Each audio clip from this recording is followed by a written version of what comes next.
Hello everyone. History and earth के एक नए लेक्चर में आप सबका वापस से स्वागत है। आज हम जिस टॉपिक पे बात करेंगे वो है अशोका के धम्मा के बारे में। ठीक है, बहुत दिनों से मेरे पे डिमांड आ रही थी लाइक अशोका के धम्मा के बारे में आपको क्लासेस चाहिए। सो ये रहा आपका वो वीडियो लेक्चर। हमने लास्ट लेक्चर में आर्किटेक्चर के बारे में कवर अप करा था। ठीक है, सो धम्मा को इस टॉपिक को शुरू करने से पहले मैं आपको एक इम्पॉर्टेंट बात बताना चाहता हूँ कि धम्मा क्या है। धम्मा इज़ ऑल अबाउट धर्मा। ठीक है, धम्मा और धर्मा। धर्मा क्या होता है? ड्यूटी आपकी, आप किस तरीके से अच्छे काम कर सकते हैं, सही काम कर सकते हैं, धर्म उसको कहते हैं। ठीक है, अलग अलग लोगों के क्षत्रिय धर्म होता है, ब्राह्मण धर्म होता है, शूद्र धर्म होता है, वैश्य धर्म होता है। तो हर एक वर्ण का अपना एक धर्म होता है। वैसे ये धर्मा का एक कॉन्सेप्ट आता है। अब क्वेश्चन होता है कि धर्म और धम्मा में क्या डिफरेंस है। तो धर्मा बेसिकली जो हम बोलते हैं वो संस्कृत वर्ड है। ठीक है, पर जब हम धम्मा बोलते हैं तो Dhamma is basically a Prakrit word. ठीक है, तो प्राकृत हमारी बहुत ही एंशियंट लैंग्वेजेस में बहुत प्रोमिनेंट लैंग्वेज थी, प्राकृत एंड पाली। तो प्राकृत एक इंपॉर्टेंट वर्ड है। ठीक है, लैंग्वेज है, सॉरी। प्राकृत हो गया। धम्मा हर एक कुछ इंक्लूड करता है। It's an umbrella term. Why am saying कि एक अम्ब्रेला टर्म है बिकॉज हर एक वो हर एक वो चीज़ जिसमें आपका मोरल वैल्यूज़ ऐड होते हैं, हर एक वो चीज़ जिसमें आपके एथिक्स ऐड होते हो, हर एक वो जिसमें वैल्यूज़ ऐड होते हो। फॉर एग्जाम्पल, आपको किसी के साथ गलत काम नहीं करना है, आपको किसी को इंजर्ड नहीं करना है, आपको कभी चोरी नहीं करनी है, आपको कभी इंटॉक्सिकेंट कंज्यूम नहीं करना है, आपको अपने से बड़ों की इज्जत करना है, सम्मान करना है।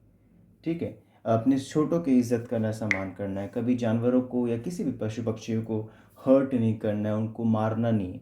ये सारी बातें कहीं ना कहीं हमें देखने को मिलती है धर्म या धम्मा के कॉन्सेप्ट के अंदर। यहाँ तक क्लियर होता है। धम्मा बेसिकली, क्वेश्चन आता है कि धम्मा का आइडिया क्यों आया। तो एक नॉर्मल नोशन आपने एन वगैरह में पढ़ा होगा, एंड टू एन एक्सटेंट वो सही है। बट बीइंग एन हिस्टोरियन और बीइंग एन हिस्ट्री स्टूडेंट, ये एक इम्पॉर्टेंट एस्पेक्ट होता है कि आपको ये पता चलना चाहिए कि कई सारे डिबेट्स हैं। ठीक है, ये बात बिल्कुल सच है कि ये कहा जाता है कि अशोका ने आफ्टर कलिंगन वॉर, जो हमें रॉक एडिक्ट 13 में देखने को मिलता है, उसके बाद ये बोला गया कि उनके अंदर ये परिवर्तन आया एंड उनको रियलाइजेशन हुई कि लड़ाई करना बुरी बात है। बुद्धिज़्म में वो कन्वर्ट हुए बिकॉज ऑफ उपगुप्ता, जिनको हम मोगलीपुत्र तीसरा के नाम से भी जानते हैं। और फिर किस तरीके से उन्होंने अपने आप को प्रमोट करना शुरू किया, पुश करना शुरू किया टुवर्ड्स धम्मा। एंड फिर किस तरीके से उन्होंने अपने फैमिली में किया, इस चीज़ प्रमोट किया। इन चीज़ों के बारे में मैंने प्रीवियस लेक्चर में बता रखा है। ठीक है, मैं आगे बढ़ता हूँ इस बारे में। तो अब कई सारे स्कॉलर्स हैं जिनका मानना ये है कि ठीक है, धम्मा का कॉन्सेप्ट था, बट इस चीज़ को समझिए कि जैसे हम महाजनपथिक पीरियड के बियॉन्ड जाना शुरू करते हैं तो सोसाइटी कॉम्प्लेक्स होना शुरू करती है। सोसाइटी में हेट्रोजीनियस आइडियोलॉजीज, हेट्रोजिनिटी जो कॉन्सेप्ट है ना, कि डाइवर्सिफाइड स्टेट स्ट्रक्चर में डिफरेंट डिफरेंट कम्युनिटीज़ आपकी एग्जिस्ट कर रही होती है एंड सबको एक साथ लेके चलना वॉज अ टफ टास्क। ठीक है, आपको हमेशा एक यूनाइटेड या एक ऐसा यूनिफाइंग फैक्टर चाहिए, एक ऐसा जोड़ चाहिए, एक सेंट्रल हब चाहिए जिसके बेसिस पे आप उन सबको जोड़ कर रख सको। क्योंकि इन हमें पता है कि मौर्यन एम्पायर में जो एक एक्सटेंट था एम्पायर का, वो बहुत ज़्यादा बड़ा था। तो जितना ज़्यादा बड़ा होगा उतनी ज़्यादा कॉम्प्लेक्सिटीज़ होंगी सोसाइटी में। तो ये एक डिबेट है जिसमें माना जाता है स्कॉलर्स के द्वारा, क्योंकि इतने ज़्यादा डाइवर्सिटी हमें देखने को मिलती है। शायद पॉसिबिलिटी ये थी क्योंकि इतने ज़्यादा लोग इसमें इन्वॉल्व थे, तो कहीं ना कहीं अशोका के अंदर ये नेसेसिटी जागी कि हम मुझे इन सबको जोड़ के रखना है। तो कैसे जोड़ूं? तो धम्मा के तौर पे जोड़ूं, क्योंकि बुद्धिज़्म उस पॉइंट ऑफ टाइम पे आते आते ऑलरेडी पहले पॉपुलर था और जैनिज़्म कहीं ना कहीं डिक्लाइनिंग फेज पे था, क्योंकि जैनिज़्म की पॉपुलैरिटी कम हो रही थी। और इसी वजह से बुद्धिज़्म का एक इन्फ्लुएंस को यूज़ करते हुए अशोका ने धम्मा के आइडियोलॉजी को लेकर आए। ठीक है, एक डिबेट ये आता है जो माना जाता है, प्रोमिनेंट स्कॉलर्स जैसे Romila Thapar, R S Sharma, D N Jha, इनका मानना है कि देखिए बात ऐसी है कि धम्मा ठीक है, कॉन्सेप्ट था, ये धम्मा को अब ड्यूटी राइटियसनेस से जोड़ सकते हो, पर ये बुद्धिज़्म से जुड़ा हुआ नहीं था पूरी तरह से। इन्फ्लुएंस ज़रूर था, बट अनफॉर्चुनेटली इसे हम पूरी तरह से बुद्धिज़्म से एसोसिएट नहीं कर सकते हैं। क्यों नहीं कर सकते? क्योंकि बुद्धिज़्म अपने आप में रिलीजन नहीं था, ठीक है। वो 72 एडी के आसपास जाके रिलीजन बनता है, ठीक है। इससे पहले यहाँ पे ये एक ऐसा आइडियोलॉजी, ऐसा फ्रेमवर्क था जिसे अशोका ने खुद बनाया। और वो क्यों बनाया? क्योंकि वो अशोका ने बनाया क्योंकि वो जो समाज आपका अंधकार में था जहाँ पे कहीं ना कहीं हर समय लड़ाई चल रही थी, या लोगों के बीच में वो मतभेद चल रहे थे, लोग एक दूसरे की इज्जत नहीं करते, कुछ भी हो सकता है। उस उस अंधकार के समय पे एक रोशनी का काम करने का काम अशोका कर रहे थे, ये धम्मा की मदद से। धम्मा में अशोका ने ये बात बिल्कुल क्लियरली बोल रखी थी कि ये धम्मा एक ऐसा रास्ता है जिससे आप इंसान बन सकते हो, इंसानियत, ह्यूमैनिज़्म बनने का एक रास्ता है। बट इससे आपको निर्वाण मिलेगा नहीं मिलेगा, इसकी कोई गारंटी नहीं है। तो ये बात बिल्कुल कहने की कोशिश करी थी। अब कई सारे स्कॉलर्स ये भी कहते हैं कि शायद ये हो सकता है क्योंकि अशोका ने बुद्धिज़्म को बहुत ज़्यादा प्रमोट किया था, जिसके कारण हो सकता है कि जो बुद्धिस्ट मॉन्क्स थे या जो जिन्होंने भी बुद्धिस्ट लिटरेचर्स को लिखा, उन्होंने कहीं ना कहीं अशोका को बहुत ज़्यादा प्रेज़ किया। क्यों प्रेज़ किया? क्योंकि वो एक ऑब्वियसली पॉलिटिकल लीडर थे एंड उन्होंने बुद्धिज़्म को प्रोपोगेट किया और उस आइडियोलॉजीज़ को फॉलो किया। इसकी वजह से कहीं ना कहीं उनको इतना मान दिखाया गया, शायद वो इतने मान नहीं थे इन टर्म्स ऑफ धर्मा। क्योंकि ऐसी बात तो नहीं कि उन्होंने कहीं ना कहीं लड़ाई नहीं करी, एक्सपेंशन नहीं किया, खून नहीं बहाया, उन्होंने तो वो काम करा था। और जैसे मैंने आपको प्रीवियस लेक्चर में उनका टाइटल बताया था, बेरी घोषा या कामाशोका, तो ये वो चीज़ों को सपोर्ट करता है। लेटर पीरियड में वो देव नाम प्रियसा से नाम से जाना जाता है कि देव के पुत्र है वो, ठीक है। तो वो चीज़ें बाद में, यहाँ तक ये कॉन्सेप्ट क्लियर होता है। अब इम्पोर्टेंट क्या आता है कि बुद्धिज़्म में कन्वर्ट कैसे हुए अशोका। ये माना जाता है कि जब कलिंगन वॉर हुई, तो कलिंगन वॉर के बाद अशोका बैठे हुए थे रणभूमि पे और उन्होंने इतना सारा खून देखा, तो उसके बाद उनको इस बात का दुख हुआ कि उन्होंने इतने ज़्यादा लोगों को मारा, उनकी वजह से इतने सारे लोगों ने अपनी जान खो दी। और इसकी वजह से कहीं ना कहीं उनको इस बात का बहुत रिपेंट हो रहा था, दुख हो रहा था और उसका प्रायश्चित करना चाहते थे। पर और उसी समय उपगुप्ता उनकी मुलाकात उनसे होती है और वो उस बुद्धिज़्म की आइडियोलॉजी को समझते हैं और फिर वो अपने आप को कन्वर्ट कर लेते हैं। तो इस तरीके से बुद्धिज़्म में वो कन्वर्ट हुए। तो पहले वो कौन थे? पहले वो शैविज़्म को फॉलो करते थे, ब्राह्मणिज़्म को फॉलो करते थे। और इसे कई सारे हमारे पास सोर्सेज भी कहते हैं कि वो बहुत ज़्यादा दान दक्षिणा भी करा करते थे। क्लियर? अब इसके आगे क्या है? इसके आगे ये है कि कई सारे मतलब ऑब्वियसली फीचर्स है, हम डिफरेंट डिफरेंट बात करेंगे। इसको याद करना होगा, आपको समझना होगा। इसका रीज़न ये है कि आपको डिफरेंट जो भी कॉम्पिटिटिव एग्ज़ाम्स होते हैं उसमें प्रीलिम्स में एंड मेंस में तो ऑब्वियसली आपको इनको मेंशन करना ही होता है। So it's a very important topic. Rock edict 1, minor rock edict 1 में होता क्या है? माइनर रॉक एडिक्ट 1 को जब आप देखते हो तो आपको ये समझ में आता है जो अशोका थे उन्होंने क्या किया। अशोका ने प्राइमरीली जब आप देखते हो तो उन्होंने बात करनी शुरू करी पहली कि उन्होंने बुद्धा की टीचिंग्स को समझा और कुछ 2 से 2.5 सालों तक वो एक फॉलोअर की तरह ही रहे थे। तो ये रॉक एडिक्ट 1 माइनर में लिखा हुआ है। इसी रॉक एडिक्ट 1 में आपको अहिंसा के बारे में मेंशन पता चलता है, जहाँ पे वो ये बताने की कोशिश करते हैं कि अहिंसा को मैं फॉलो करता था, ठीक है। अहिंसा को मैं फॉलो करता था। अहिंसा क्या होता है? अहिंसा आपने गांधी जी से जोड़ा होगा।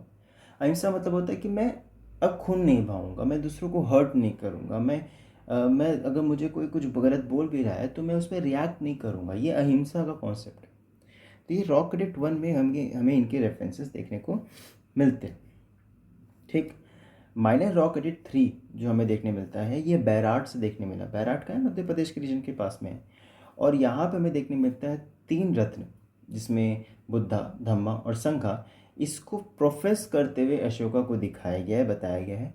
और ये भी बताया गया है किस तरीके से वो जो है कहीं ना कहीं 6 बुक्स ऑफ जो धम्मा थे उनको किस तरीके से रिकमेंड करे लोगों को कि उनको पढ़ना चाहिए, उनको समझना चाहिए, सो दैट वो इंसानियत की तरफ जो है, जो कहीं ना कहीं खोती जा रही थी, आप उस तरफ वापस जा सकते हो। यहीं पे रॉक एडिक्ट 3 में राजुका और प्रदेशिका की भी बात की गई है। तो राजुका और प्रदेशिका क्या होते थे? आप पॉलिटिकल एडमिनिस्ट्रेशन जब समझते हो तो आपको ये पता चलेगा कि कई सारे ऑफिशियल्स हुआ करते थे और पोर्टफोलियो सिस्टम नहीं था। पोर्टफोलियो सिस्टम फॉर एग्जांपल आज के दिन में जब हम देखते हैं आईएएस ऑफिसर, तो उनकी जिम्मेदारी क्या होती है? अगर मैं बेसिक लेवल पे जाऊँ, जब वो इनकम्बेंट होते हैं नए नए, आपके आफ्टर ट्रेनिंग इन लबासना वो जब आते हैं, तो उसके बाद क्या होता है? उनको डिस्ट्रिक्ट में पोस्ट किया जाता है लॉ एंड ऑर्डर को एग्जीक्यूट करने के लिए, ठीक है, जो भी पॉलिसीज होती है उनको एग्जीक्यूट करने के लिए। आईपीएस ऑफिसर का काम क्या होता है? लॉ एंड ऑर्डर जो आईपीसी के बेसिस पे, सीआरपीसी के बेसिस पे, उसके अंतर्गत काम करने का। फॉरेस्ट ऑफिसर्स होते थे उनको फॉरेस्ट में काम करने का। फॉरेन सर्विस होता तो एम्बेसडर्स वगैरह की तरह काम। तो पोर्टफोलियो सिस्टम है। Ministry of external affairs, ministry of health, तो वो पोर्टफोलियो होता है। वो इस पॉइंट ऑफ टाइम पे नहीं था। यहाँ पे राजा जैसे चाहे वैस तरीके से ही अपने आप जितने भी ऑफिसर्स उनको अरेंज कर सकते हैं। तो राजुका और प्रदेशिका का काम एक्चुअली होता था लॉ एंड ऑर्डर को मेंटेन करना, जुडिशियल सिस्टम को देखना, प्रदेश को निगरानी करके रखना। पर साथ ही साथ उनका ये भी काम हुआ करता था कि हर 5-5 साल में रेगुलर बेसिस पे वो अपने स्टेट से बाहर जाए और धम्मा का प्रचार प्रसार करे। धम्मा महामात्रास जिनके यहाँ पता चलता है, जिन्होंने स्पेशल ऑफिसर्स की तरह अपॉइंट करा था अशोका ने। क्यों करा था? सो दैट कि वो जो आइडिया ऑफ धम्मा है उसको all over, like outside Magadh obviously, Pataliputra, उसको बाहर में भी फैलाए, not just in India, Indian subcontinent, बल्कि बियॉन्ड दैट ऑल्सो। और यही चीज़ हमें देखने मिलता है कि आपको थाईलैंड में भी इन्फ्लुएंस देखने मिलता है, श्रीलंका में इन्फ्लुएंस देखने मिलता है, गांधार में भी इन्फ्लुएंस देखने मिलता है, एंड उसके बियॉन्ड भी आपको इन्फ्लुएंस देखने को मिल जाता है। ठीक। अब पिलर एडिक्ट 6 क्या है? Next topic, next part. Pillar addict 6 में हमें देखने को मिलता है अशोका के धम्मा में कई सारे आपके पार्ट्स हैं, ठीक है, और ये बताते हैं कि 13 साल का कॉन्स्क्रिप्शन, 13 साल के बाद कॉन्स्क्रिप्शन हुआ।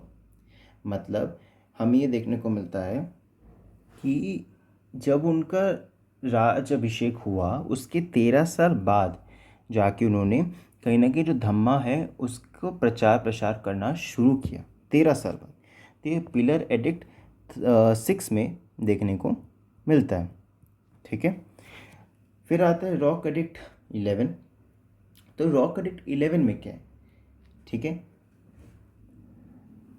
यहाँ पे बेसिकली गिफ्ट ऑफ धम्मा की बात की है। गिफ्ट ऑफ धम्मा क्या? धम्मा अशोका जो है वो लोगों को ये तोहफे की तरह दे रहे हैं, जहाँ पे बोल रहे कि आपको अपने जो भी स्लेव्स हैं, जो भी आपके सर्वेंट्स हैं, उनके साथ अच्छे से व्यवहार करना चाहिए, अपने माँ बाप की इज़्ज़त करनी चाहिए, उनकी बातों को मानना चाहिए, आपको लड़ाई झगड़ा नहीं करना चाहिए, दूसरों के प्रति आपको स्नेह रखना चाहिए, दोस्तों की तरफ स्नेह रखना चाहिए, जानवरों को नहीं मारना चाहिए, उनको उनको नहीं मारना चाहिए। तो ये सारी बातें जो है ये बताई जाती है। ब्राह्मणों की तरफ, श्रमणास की तरफ अपने आप को कहीं ना कहीं एक लिबरल एटीट्यूड रखना चाहिए। तो ये बातें जो है वो रॉक एडिक्ट 11 में बात की गई है। नेक्स्ट आता है पिलर एडिक्ट 2।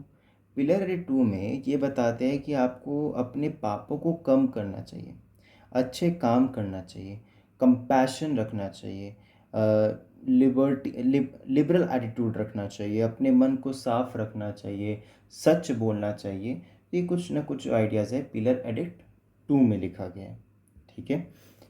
रॉक एडिक्ट 12 में क्या है?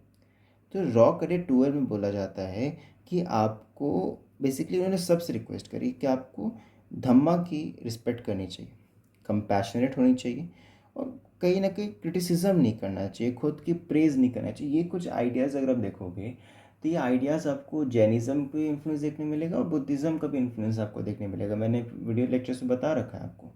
तो आपको दूसरों की रिस्पेक्ट करनी चाहिए। ये कहीं ना कहीं रॉक एडिक्ट 12 में बताया गया। फिर आता है रॉक एडिक्ट 6। रॉक एडिक्ट 6 में बोला गया है कि आपको दूसरों के वेलफेयर के काम करना चाहिए। वेलफेयर यानी कि दूसरों की भलाई के लिए, दूसरों के अच्छे के लिए कार्य करना चाहिए। आपको उधार नहीं रखना चाहिए, ठीक है। आपको खुशी बांटना चाहिए, मुदीता, ठीक है। दूसरों की खुशी में खुद की खुशी ढूंढनी चाहिए। ये चीज़ें जो है हमें रॉक एडिक्ट 6 में देखने को मिलता है। रॉक एडिक्ट 2 में हम बात करें तो मेडिकल ट्रीटमेंट्स की बात की जाती है। मेडिकल ट्रीटमेंट में इंपॉर्टेंट बात करें तो ओबियसली, क्योंकि हमें ना सिर्फ इंसान बल्कि जानवरों के भी ट्रीटमेंट्स की यहाँ पे रेफरेंसेस देखने को मिली है। कौन कौन से आपके मेडिसिनल हर्ब्स हुआ करते उनके प्लांटेशन के बारे में, कुएं को खोदने के बारे में बात की जाती है। कुआं क्यों चाहिए? क्योंकि उस टाइम पे आपको वैसे पाइप्स तो नहीं थे पानी पहुंचाने के लिए। कुआं एक इम्पॉर्टेंट सोर्स होता है जहाँ से पानी स्टार्ट किया जा सकता है। तो इन चीज़ों के बारे में भी कहीं ना कहीं बात की जाती है। पिलर एडिट 7 की बात करें, योगक्षेमा, ये टर्म इंपॉर्टेंट है। योगक्षेमा अर्थशास्त्र में स्पेसिफिक एक टर्म मेंशन है जो बताता है कि राजा की जिम्मेदारी ये नहीं होती है कि जो भी आपके शान और शौकत है आप उसी में रह सिमट के रह जाओ। राजा की जिम्मेदारी ये होती है कि उनको लोगों के हित के लिए काम करना चाहिए, लोगों के will and I would say उनके ग्रोथ एंड डेवलपमेंट के लिए काम करना चाहिए, ये वो योगक्षेमा बताती है। और साथ ही साथ ये आपकी बताती है नेबर्स के बारे में। ठीक है, जैसे उनके टाइम पे कौन कौन से नेबर्स हुआ करते थे, नॉर्थ वेस्ट में कौन नेबर थे। जैसे मैं नेबर्स के बारे में बताऊँ तो आपके सत्यपुत्रा जो बाद में सत्यवाहन बनते वो इनके नेबर थे, कलिंग इनके नेबर थे, एंटियोकस जो नॉर्थ वेस्ट रीजन थे वो इनके नेबर थे, चोला चेरास पांड्याज इनके नेबर थे, आनंदपुरा इनके नेबर थे। तो ये बेसिकली आपको रेफरेंसेस रॉक पिलर एडिट 7 में देखने को मिल जाता है। रॉक एडिट 13 मैंने बताया था कलिंगन वॉर के बारे में बात करती है, किस तरीके से उनको बुरा लगा और उन्होंने उस चीज़ को रिपेंट करा, फिर कैसे कन्वर्ट होते हैं, और उन्होंने यहाँ पे डिसाइड किया था कि अब मैं किसी भी तरीके से लड़ाई नहीं करूँगा। और इसी का एक कॉन्टिन्यूम आपको अहिंसा का कॉन्सेप्ट जो मैंने आपको यहाँ बताया था रॉक कैडेट 1 में आपको देखने को मिलेगा। ठीक है, रॉक कैडेट 2 आपका जो है जावगोड़ा और धौली में देखने मिलता है, ये बेसिकली उड़ीसा में है। ठीक है, ये मैप इम्पॉर्टेंट है। और यहाँ पे उन्होंने फॉरेस्ट के जो लोग हुआ करते थे, ट्राइब्स ऑब्वियसली हुआ करते थे, क्योंकि ऑब्वियस सी बात है उस टाइम पे जो स्टेट होता था वो सारे कुछ कंट्रोल करता था। और फॉरेस्ट में जो भी लोग हैं वो कहीं ना कहीं जाके ऑब्वियसली उनको रोकेंगे। तो अशोका ने ये बात बोली कि हम आपको ये बात समझा रहे हैं, आप इसको समझिए कि स्टेट की रिसोर्सेज है, आप हमें रोक नहीं सकते। ठीक है, तो उन्होंने बोला था कि हम मैं आपको सब कुछ दे रहा हूँ, आपके वेलफेयर के लिए काम कर रहा हूँ, तो आपकी भी जिम्मेदारी बनती है कि आप मेरे लिए कार्य करें, मेरी रिस्पेक्ट करें, मेरी बातों की रिस्पेक्ट करें, और मैं उसी तक उस लेवल तक ही आपको माफ़ करूँगा जहाँ तक मुझे सही लगता है, उसके बियॉन्ड आप मुझसे एक्सपेक्टेशंस मत रखिए। तो ऐसी चीज़ें भी बताने की कोशिश की है। और रॉ कैडेट 8 में बताया गया है मेजर में कि बाकी राजा जैसे प्लेजर करते हैं, अपनी खुशी के लिए काम करते हैं, मैं वैसा नहीं हूँ, मैं धम्मा के लिए, मैं दूसरों की भलाई के लिए काम करता हूँ। ये कुछ इम्पोर्टेंट एस्पेक्ट्स हैं। धम्मा एक बहुत ही डाइवर्सिफाइड कॉन्सेप्ट है, आपको डिफरेंट सोर्सेज में डिफरेंट डिफरेंट धम्मास के आइडेंटिटीज देखने मिलेंगे। कुछ सजेस्टेड बुक लिस्ट आपको डिस्क्रिप्शन, हर वीडियो लेक्चर डिस्क्रिप्शन में देखने को मिल जाएगा। आप वहाँ से जाके डाउनलोड कर सकते हैं और उन्हें अच्छे से पढ़ सकते हैं, आपको बेटर अंडरस्टैंडिंग और मिलेगी। यहाँ पे और क्या था, अशोका की धम्मा विजय की बात करें तो ये याद रखिएगा जो भी अशोका धम्मा के ऊपर अपनी जीत हासिल कर रहा है, ठीक है, तो अर्थशास्त्र के आइडियाज़ के बिल्कुल अगेंस्ट था। ये क्वेश्चन आता है क्यों था? क्योंकि अर्थशास्त्र में ये बात बोली गई थी कि राजा की जिम्मेदारी होती है लड़ना, एक्सपेंशन करना, ठीक है, जंग लड़ना, आर्मी को हमेशा युद्ध के लिए तैयार रखना। अशोका के साथ ये केस नहीं था। आफ्टर कलिंगन वॉर जब वो बुद्धिज़्म में कन्वर्ट हुए तो उनकी आर्मी वीक हो गई थी, और ये बहुत बड़ा कारण था उनके डाउनफॉल का। क्योंकि आर्मी को आप मेंटेन कर रहे हो, इतने वास्ट आर्मी को जिसका कोई काम नहीं, वो लड़ाई नहीं कर रही। जब तक अशोका जिंदा थे तब तक बाकी किसी स्टेट की हिम्मत नहीं होती थी कि वो जाके रिवोल्ट करते। बट आफ्टर अशोका यही बहुत बड़ा बाउंस बैक कर गया उनके लिए, क्योंकि ये बूमरैंग कब दिखाया अपना असर, जब बेसिकली अशोका की मृत्यु हुई और उनके जो भी सब्सिक्वेंट रूलर्स आए उनके पास ऐसी आर्मी ही नहीं थी। ठीक है, और ना उन्होंने धम्मा को कंटिन्यू करा, ये फैक्टर था। और अर्थशास्त्र के भी अगेंस्ट था। ठीक है, जो एक इमेज होता है ना, देखिए उस उनका गोल क्या था, मुझे एक आइडियल किंग का एक जो है अपने आप को प्रेजेंट करना था ना, that I am an ideal king, मेरे जैसा राजा ही सबको होना चाहिए, मैं चक्रवर्ती हूँ, मैं धम्मा राजा हूँ। ये चीज़ें देखने मिलती है। पर ये कहीं ना कहीं तब तक ही सही है जब तक आपका ऐसा स्टैच्यू, आपका ऐसा पोजीशन, आपकी ऐसी पर्सनालिटी है। बट ऐसा उनकी बात नहीं हुआ, ये बहुत बड़ा कारण है उनके डाउनफॉल का। तो यहाँ पे हमारा वीडियो लेक्चर यहीं पे ख़त्म होता है। जाने से पहले मैं आपसे हमेशा ये रिक्वेस्ट करता हूँ, आज भी करूँगा, कि अगर आपको मेरे एफ़र्ट्स अच्छे लगे तो प्लीज़ लाइक करें, शेयर करें, सब्सक्राइब करें और कमेंट करें अपने फीडबैक्स। कई लोग मुझे कमेंट करते हैं और इंस्टाग्राम पे भी कई बार मैसेजेस आते हैं, क्वेरीज़ आते हैं, फीडबैक्स आते हैं, मुझे बहुत अच्छा लगता है। ज़्यादा लोगों को शेयर करें सो दैट कि सबकी मदद हो सके। और आपको जिन टॉपिक्स पे चाहिए हो मुझे ज़रूर बताएं। जैसे जैसे मुझे समय मिलेगा मैं उन पे भी ज़रूर वीडियो लेक्चर बनाऊंगा। मैं आपको ये इंश्योर कर सकता हूँ कि जो मैं वीडियो लेक्चर बनाऊंगा it will gonna help you to expand your horizon of understanding and it will cover 80 to 90% of your topics। अगर हिस्ट्री ऑप्शनल है तो वहाँ तो 80-90% भी बहुत आपका उसके बियॉन्ड ही चल जाता है। बाकी मास्टर्स लेवल में एंड उसके बियॉन्ड भी, अब जहाँ भी जो भी कॉम्पिटिटिव एग्जाम्स दे रहे हो उसमें इसके बियॉन्ड आई डोंट थिंक कुछ आएगा। ठीक है। इसके बियॉन्ड जो नेक्स्ट टॉपिक होगा वो डिक्लाइन पे होगा, डिक्लाइन ऑफ मौर्यन एम्पायर। मैं इस लेक्चर में कवर कर लेता बट लेक्चर एक्सटेंड कर जाएगा, सो मैं जल्दी से जल्दी आपको नेक्स्ट लेक्चर कवर अप करके फिर हम पोस्ट मॉडर्न पीरियड पे भी चलेंगे। सो पढ़ते रहिए। जय हिंद।